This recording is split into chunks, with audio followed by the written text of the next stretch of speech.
feeling. Yeah, I got a good, I got a good feeling. Yeah, I'm up on the cloud, ain't coming back down.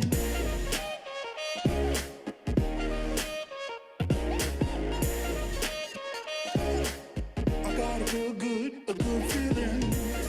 Yeah.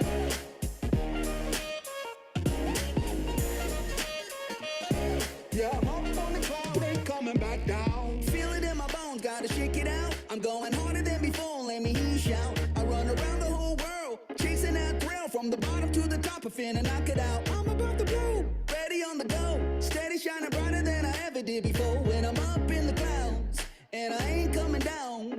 No, I ain't coming down. Oh no, I'm the talk of the town. I know you're feeling it now. Come on and move to the sound. And keep it going, and turn it up loud. I got a good feeling. Yeah, yeah, I'm up on the cloud, ain't coming back down.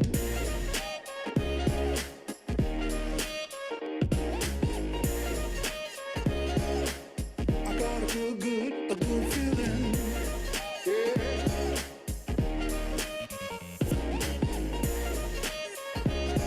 Yeah, I'm up on the cloud, ain't coming back down. Starting at the tip of my toes, feel it in my head and my clothes. Oh Lord, ain't nothing holding me back, so I don't gotta heal the smack. No more, play it loud when I walk in the door. I got the pedal pushed down to the floor, and about to bring it home. Yeah, it's time to let them know. Yeah, it's time to let them know. So let's go. I'm the talk of the town. I know you're feeling it now. Come on and move to the sound. And keep it going, and turn it up loud. I got a good feeling. Yeah, yeah, I'm up on the cloud, ain't coming back down.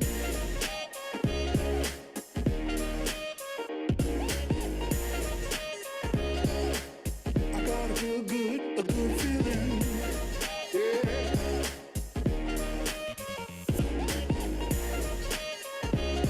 Yeah, I'm up on the cloud, ain't coming back down. All right. Thank you so much for joining the webinar today. We're very excited to be presenting Quantifying Risk in Financial Terms with ThreatConnect and ServiceNow. I think you're going to find this very informative. Please hang with us. We've got an amazing demo later on and some wonderful information before that and after that. I want to do a little bit of housekeeping before we get started. You have been automatically placed on mute, but we do want to make this interactive. So please use the Q&A panel at the bottom to ask your questions. Our presenters are really interested in getting to know what it is you're looking for, what you're looking to do, and they want to answer your questions. So please use that Q&A panel. The session is going to be recorded and it will be available on a YouTube playlist. I will put the link in the chat a little bit later. Also, we have additional webinars coming up, so please look in the chat because I'll be putting a link to register for our What's New webinars that will be coming out in August, talking about all of our new features, which we really want you guys to be able to see and to share with you. After the session ends, stick around for a minute or two. There will be a short survey. We really appreciate you filling it out because it helps us figure out new topics for you that you're interested in hearing more about a little bit later on. And with that, I want to introduce our speakers. Carrie, do you want to start? Yeah, thanks, Teresa. Thank you everyone for joining, and for those of you watching the recording, thank you for taking the time. My name is Carrie Wise. I'm the Director of Market Development for our risk product here at ThreatConnect. I've been with the company for about 1.5 years now, where I get to work with partners like ServiceNow to expand cyber risk quantification capabilities into their platforms, like we're going to take a look at today. Awesome. Geetha. Oh, thank you, Teresa. So, hi, everybody. I'm Geetha John Davis. I'm a senior advisory solution architect here at ServiceNow for our risk products. So I work with a lot of different customers on how the actual integrated risk management product works, how it looks. I do demos, POCs for customers. And I've been with the company for about 7 years, both in the risk and the security space. So it's great to meet you all. And I think you're going to find that both of these speakers have a lot of experience and are going to be able to share some really, really interesting and very useful information. And with that, we're going to turn it over to Carrie to walk through the agenda. Excellent. Thank you, Teresa. So today, what we're going to do is we're going to lay out this webinar in 3 sections, right? First, we're going to talk about identifying and assessing cyber risk. And this is all within ServiceNow, right? And then we're going to get into how the ThreatConnect RQ app helps automate cyber risk quantification, prioritization, and in my opinion, I would say most importantly, mitigation recommendations. So not only are you quantifying risk, but you're going to get recommendations on what to do. From there, we're going to get into the platform itself. We're going to show you the app with a high-level demo, kind of show you how it works and some of those values that you're going to get back from it. And then we're going to move into that final section, which is communicating and reporting cyber risk using quantification, right? What are the benefits of that? And then what could that look like within ServiceNow? We can wrap it up with questions at the end, but as Teresa said, if anybody has any questions as we're going through it, please use that Q&A function. You'll find the button in your menu there. Please feel free to submit questions. We will be fielding those as we go. We like to have a more dynamic dialogue as things are progressing through the webinar. So please feel free to use that function. Okay. So kicking it off, we're going to start with how you effectively identify and assess cyber risk. But first, we're going to break this down into 3 sections. We're going to talk about some of the current problems. What is the solution to that problem? And how does the ThreatConnect RQ app enhance your ServiceNow IRM environment? Geeta, over to you. Thanks, Carrie. So just level setting the problem that we're seeing with a lot of different risk managers in the industry. Risk is accelerating at a pace, never seen before, especially after COVID. And risk managers have a lot of different areas that they need to consider. One of them is, as all of these different businesses accelerate their digital transformation, that's creating more inputs, more outputs, more integration. So how do we assess the risk of those different areas? How do we manage that? How do we communicate that? The cyber risk landscape continues to evolve. We look at vulnerabilities, we look at configuration issues. How do we track those? How do we have proper change management around those? As we all saw last week with what happened. When we think about privacy, more and more employees and customers are fixated on, how are you using my data? How is that protected? Do you need that data that you're collecting? And then we have expanding regulations in a number of different areas, even beyond cyber risk. So how are we tracking those regulations? How are we testing those controls? And how are we having accountability on gathering the evidence, having the proper testing procedures, and so on? So next slide, Carrie, please. Thank you. And what we're seeing is that, every team in the organization is concerned about cyber risk, whether it's finance, whether it's facilities, whether it's legal. And because they all have different areas of risk that they're covering in their specific silos, this data is typically kept in that silo and not shared across the organization. So when we think at an executive level, how are we actually supposed to be budgeting? How are we resourcing? We can't make proper decisions because everybody's using their own taxonomy and they're having their own method on how they assess security risk and cyber risk in their different areas.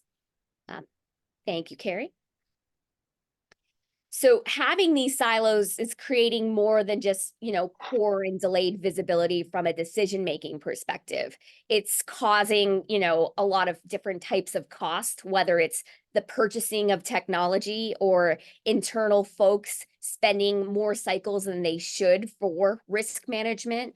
We're more focusing on reactive decision-making versus proactive decision-making. So we're just trying to keep up with what we can and doing the best that we can with outdated data and,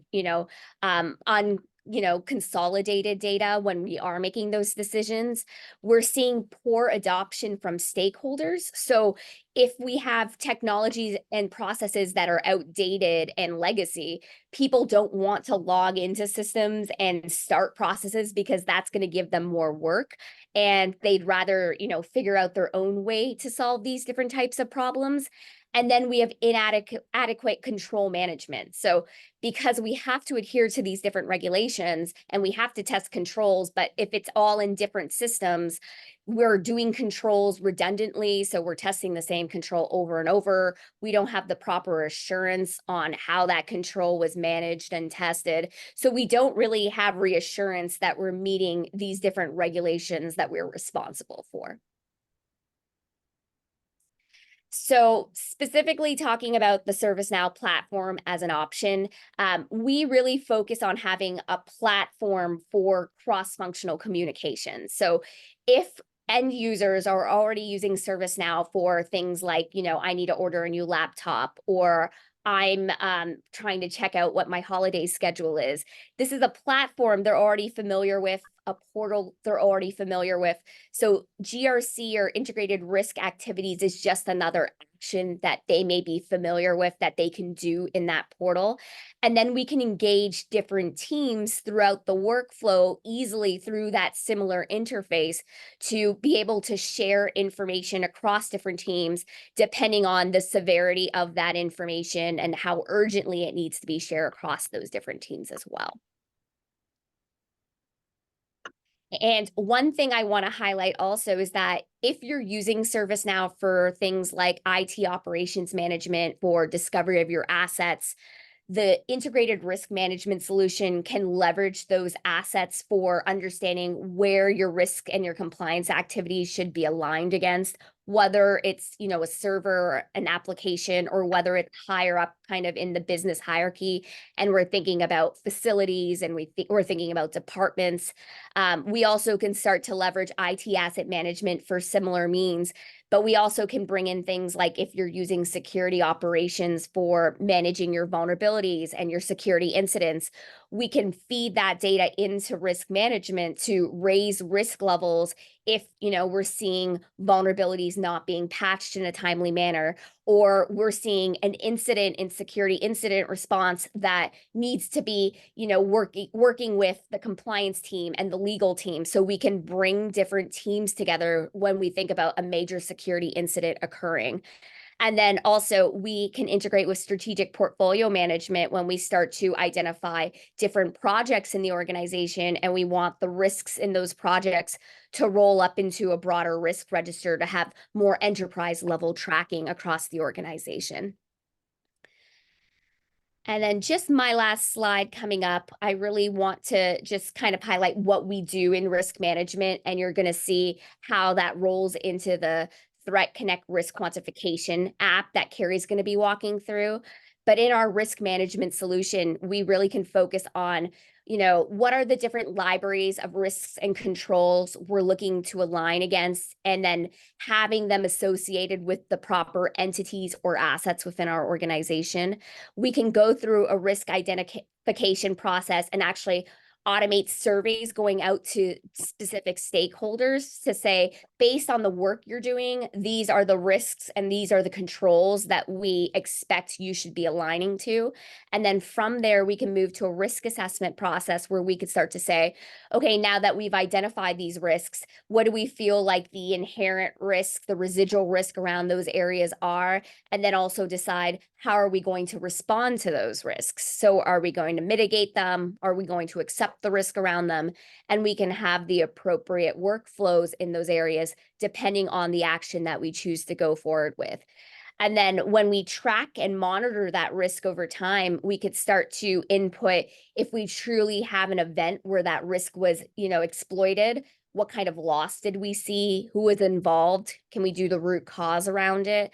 And then if we want to track KRIs within our environment, we can leverage the data from the other parts of the ServiceNow platform or through integration with other solutions to say that, this risk is actually at a higher level than we thought because our KRIs are failing based on the data that we're bringing in from security operations or a data lake.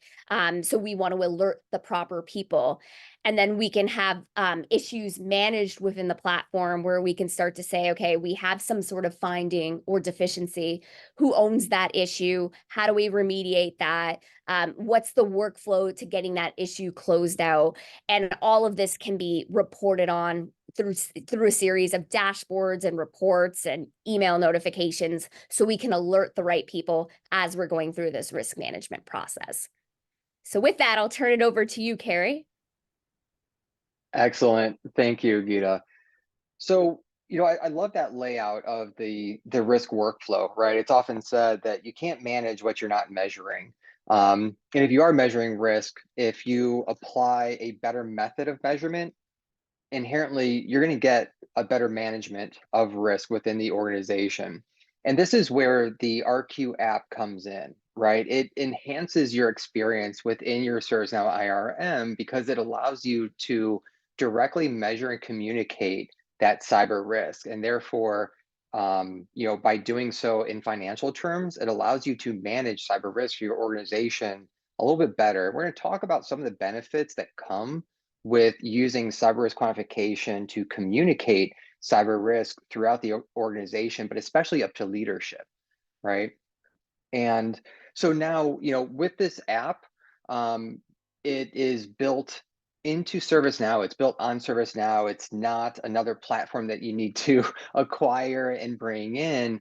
And when you do this, what it does is it allows you to really effectively prioritize your risks, right? Because if you have all these risks, how do you prioritize those? Which ones are substantial to the organization? When you look at any risk mitigating security investments or initiatives, whether that's, typically it's a combination of an investment with resources, right? So how do you prioritize those? And then when you're doing that, why are you doing it, right? At the end, you want better risk management to be able to, whether it's comply with regulations or mandates or maybe some internal policies. We've seen, I'm sure a lot of people are aware of the latest SEC guidelines, they're ruling around materiality. So this goes back to, managing what you're measuring. So if you apply measuring using financial terms, now you have a mechanism to comply with that. And even if you're not subject to the SEC guidance, it's a good thing to know what is material for your organization, right? When we talk about materiality, it's what would have a big impact to the business. And that's really hard to identify if you're not speaking in business terms, right? So a little bit about the solution. As I said, it's built on ServiceNow, within ServiceNow. So it is in the ServiceNow store for you to go ahead and get that and implement it into your ServiceNow IRM. And the whole goal is to kind of move beyond, not necessarily past heat maps and qualitative metrics, but to start moving forward and enhancing the capabilities of those, right? And the way that we do that is by being able to provide those financial metrics around cyber risk, right? Being able to translate those high, mediums, and lows into business terms that resonate with the business and help them make decisions. Okay. Now, when you do this, I have some use cases listed here. The very first one is a pretty, I would say, simple use case of just implementing cyber risk quantification, which is being able to get those quantitative results with those cyber risk assessments, right? Right there, that first step, it's helping you move the needle within the organization. And as you do that, now you can measure the financial impact of your security controls and what state they're in, right? So within ServiceNow, you have controls that are either compliant or non-compliant. So how much risk, how much financial risk do those non-compliant controls expose the organization to?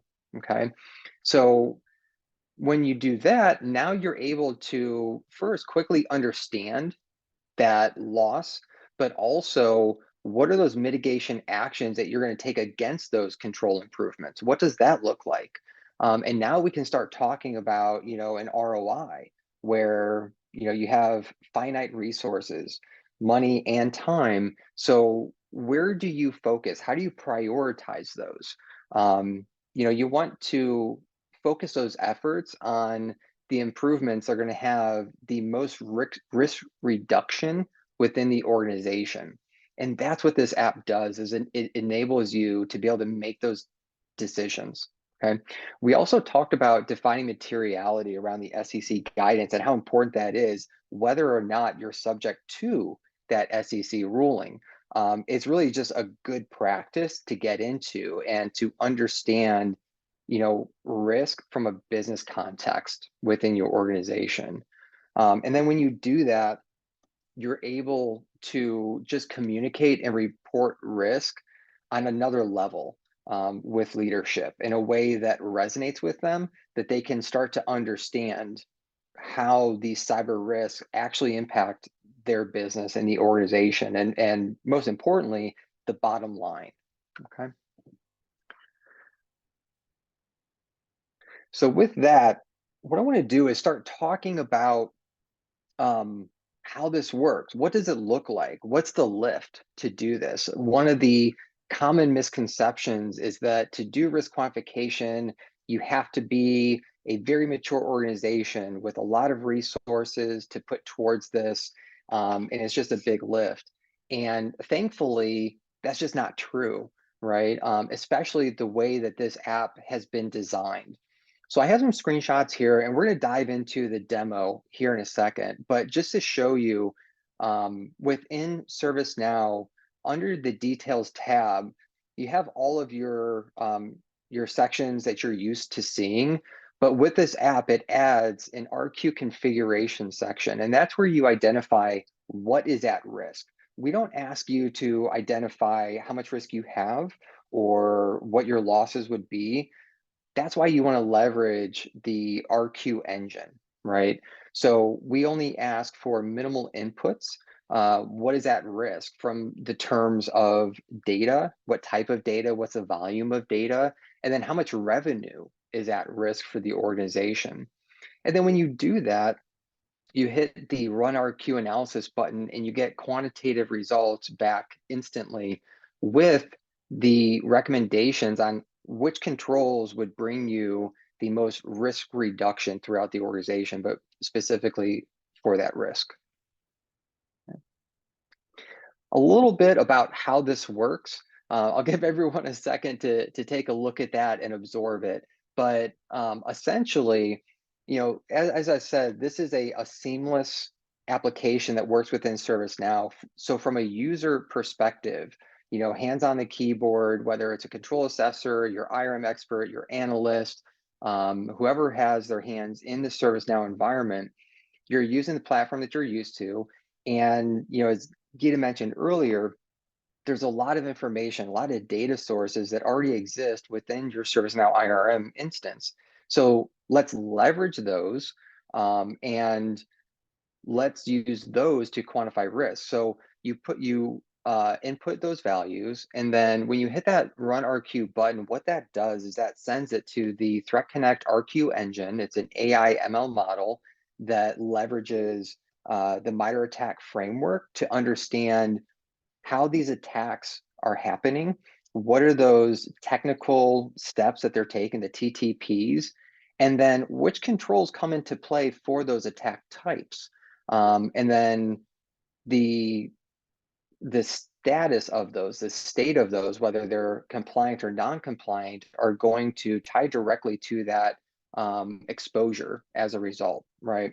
So one of the things that we do, ThreatConnect pulls in a lot of industry data from both the loss side, so looking at historical losses within your industry, How much loss has been seen or has been incurred from a data breach or from ransomware or other types of losses or attacks. And then we look at, well, what's the frequency of those, right? How often do we see these bad actors launching ransomware attacks on organizations like yours? So we pull all of that data into our AI ML model to model the risk and then provide those quantitative outputs that are then put right into the ServiceNow instance for that analyst, the IRM expert, the control assessor to then be able to report up to leadership. Okay. So with that, if anybody has any questions, now's a good time. Go ahead and submit those in the Q&A function. Actually, I do see a question here. Excellent. Who would input the revenue is the question. Great question. So the user, the ServiceNow user would input that. You'd want to understand if this is a revenue generating system, the entity, the application, the asset. If that is a revenue generating system, how much revenue is flowing through that? If it is direct or it supports a revenue generating system, how much revenue would be associated with that particular system? And then just expanding a little bit beyond that, not just revenue, but what type of data is in that system or the application, within the entity? What type of data? Because as everybody knows, there are certain fines that are associated with those different types of protected data. Okay. So great question. Thank you. Yes, awesome. As we're going through the demo, this sparks a lot of questions a lot of the time. So please don't be shy. Put your questions in the Q&A panel and we'll answer them as we go along. Excellent. So we can see here, so we're in our ServiceNow instance, and there's two different areas that you can work within here. You have the traditional views that you can go to, and you can also go to the workspace, the risk workspace, and that's where we are now. So from here, what I'm going to do is I'm going to go to the list and I'm going to look at my different risks here. Let me filter to find the one specifically where we modeled PII. Okay, so we're going to take a look at a risk here. I'm going to show you live where you put those inputs and then what are the different outputs that come from that. Okay, so right here, we can see all of this looks normal that you're used to, right? All the different fields that you can fill out that you can inherit and bring into this risk. But as we scroll down here, we see an additional area called RQ configuration. And this is where you identify what's at risk, as you saw in that screenshot. So you can identify the type of data, the revenue, and then when you hit this run RQ analysis button, it's going to provide some high level risk results down at the bottom, okay? Now, there's two acronyms that I want to bring to your attention. There's SLE and ALE, okay? SLE is going to be your single loss expectancy.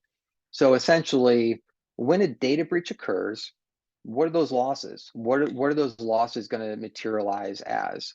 What's that going to look like? And then from an ALE perspective, that takes into account the frequency and then it's annualized. So think of it this way: if you were to have a data breach, let's say in estimated 135 years, if you were to save up every year to cover that data breach, how much would you need to save up? That's a way to think about ALE. Okay. Now, one of the things that you can see is we break down the risk by different attack types. So we look at a data breach. If a data breach were to occur on this system or this application, or we see here the entity, whether it's a data breach, a DDoS attack, or a ransomware attack, we break those attack types down by loss types. And this is where those fines come in: the legal costs, any settlement costs, ransom payments. This is where those come into play. So you can actually see how these losses materialize for your organization. Okay, from an SLE, a single loss expectancy, and then from an ALE perspective, taking account that frequency. Okay, now this is one of those things where, we talked about the use cases of just identifying or quantifying the risk associated with these risks. What that does is that helps you prioritize, if you have 10 critical risks or red risks, which risk is more risky than the other risks, right? And when you start to quantify those in financial terms, now you have a way to prioritize and say, okay, these are our top 10, 5, 3 risks to the organization. And this is how much financial exposure they bring to the organization, okay? And then, so this is great, but what do you do about it? Where do you begin? When you associate controls with your entity, with that application, the asset, what it's going to do is it's going to look at all these different controls and it's going to pull in controls specific to a security framework that you're using. Now, this does support all of the industry standard frameworks like NIST, CIS, ISO, and some bespoke ones. But we're able to ingest these controls, look at which controls are non-compliant versus compliant, and then quantify how much risk is associated with that non-compliant control, but most importantly, how much risk would be reduced if you were to become compliant for that control. Okay. As we can see here, this is sorted by the ALE reduction. And what this does is this gives you a prioritized list of, if you wanted to look at controls to remediate, to reduce risk as effectively as possible, which one should you start with? So we can see that by moving PR.AC5, which is really around network integrity, if you were to move that from a non-compliant state to a compliant state, how much risk would that reduce across the organization for this specific risk? And I see we have some questions coming in here.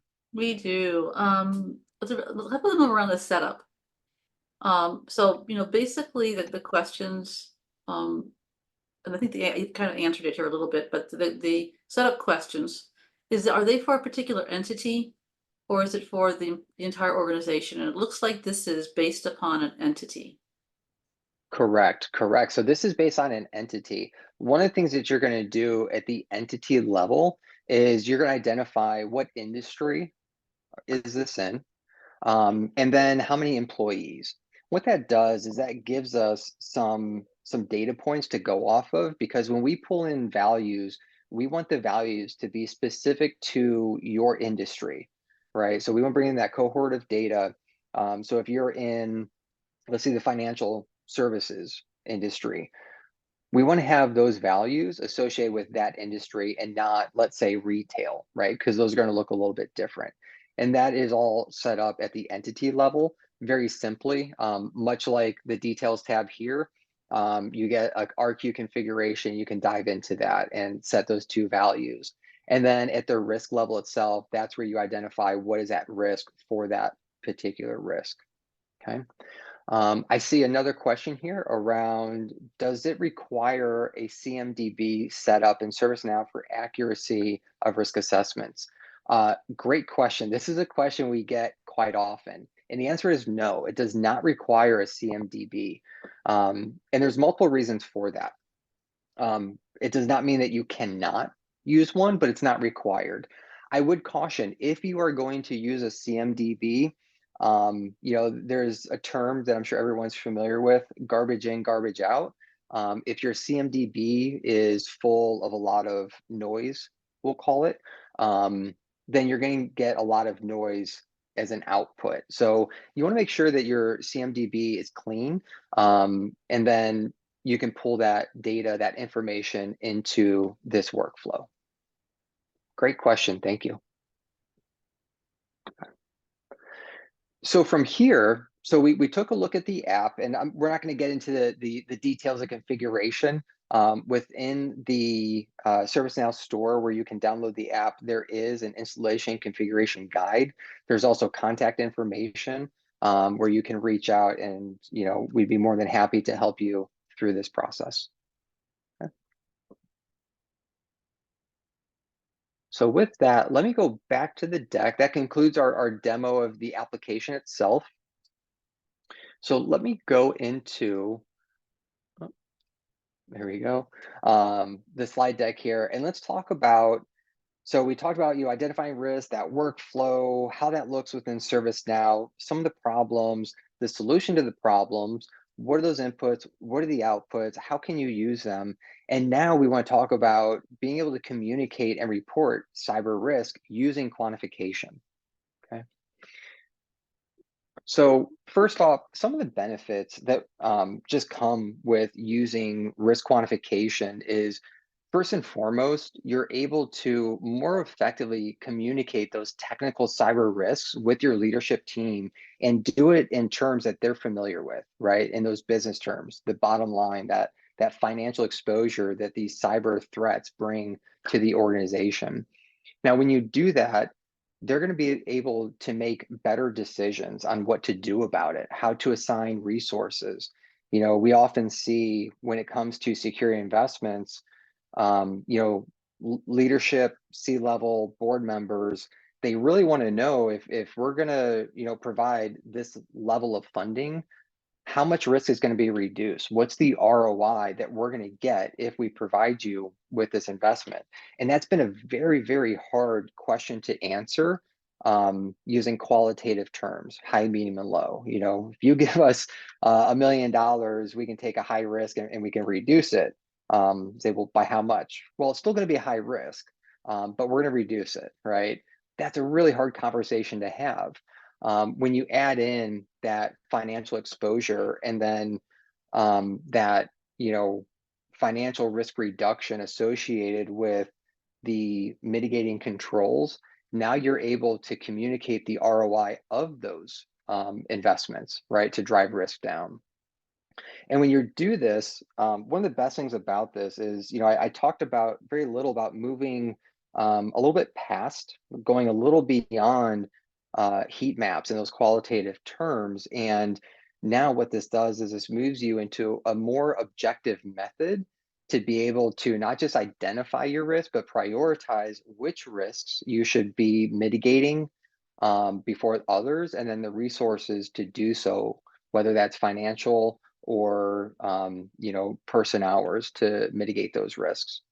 And then when you do this and you implement risk quantification with the app into your ServiceNow IRM workflow that Geeta laid out earlier, what this does is not only does it provide an objective method that's defensible, but it provides a consistent and repeatable process for you to be able to measure and manage risks within your ServiceNow IRM. And with that, I'm going to pass it over to Geeta, and she's going to talk a little bit about what you can do with these values and what that looks like. Thanks, Carrie. So from a reporting perspective, ServiceNow has a number of out-of-the-box reports and dashboards that we can have for different personas within the organization. We actually recently released a cybersecurity executive dashboard that can collaborate all of your, SecOps data and your risk data in one view. And the idea is that if we start to look at the quantification of risks, when we have a heat map type view, like we do in the risk workspace that you see in the right image, we could start to have a heat map that's looking at, single loss expectancy versus rate of occurrence. So again, more quantifiable numbers that executives can use when they're trying to make decisions on where they should be funding, who should be getting certain resources. And we can control, who has access to these dashboards. The data in these dashboards is all live. So we're making sure that everything's getting updated as ServiceNow gets populated with information. So we have an easy view for really making decisions and even sharing with the board of directors, this is what's going on in my organization. These are the key risks that we need to be focusing on. And you have true defensible data around those reports. Excellent. Thank you, Geeta.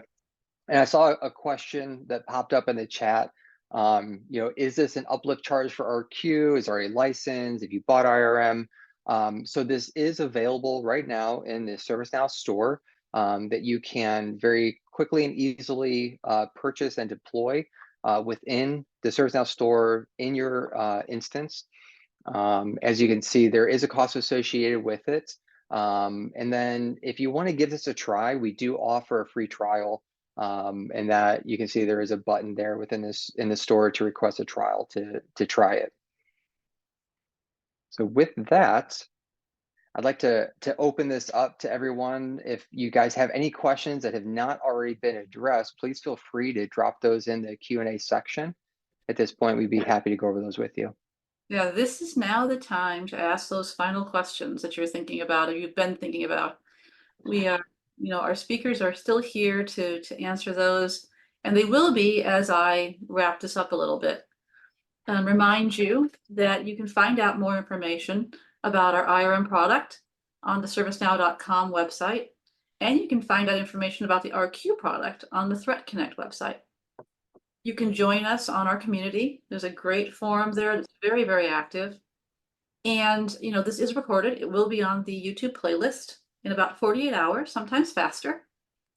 And finally, we do have some great webinars coming up next month, all of our What's New webinars. So if you want to know what's being released on the ServiceNow store in August for policy and compliance, for risk, for BCM, for third-party risk, everything is being released in August, and we have it all in August in our What's New webinars. The QR codes are here, but the links are also in the chat. Let me check we've got a question here that's just come in. How long does the free trial last, Carrie? Great question. So the free trial is a standard 30-day trial where you can test, explore the capabilities, and see how that works within your environment. Awesome. One last plug for the community. On the community is a blog that lists the webinars, other events that are occurring throughout the year. Highly encourage you all to check it out. It does change regularly as we add new things. So it's a great place to find out what's happening in the next month or 2 or even 3 out from now. And with that, I don't see any more questions. I want to thank all of you for joining us. We really appreciate your time. I really hope you learned something. I learned something. And I want to thank our speakers, Geeta and Carrie. Really appreciate your time and all of your expert advice. Thanks, Teresa. Thanks for having us, everyone. Yeah, thank you, Teresa. Thank you, everyone, for taking the time to watch this webinar. Wonderful. See you all next time. Bye-bye.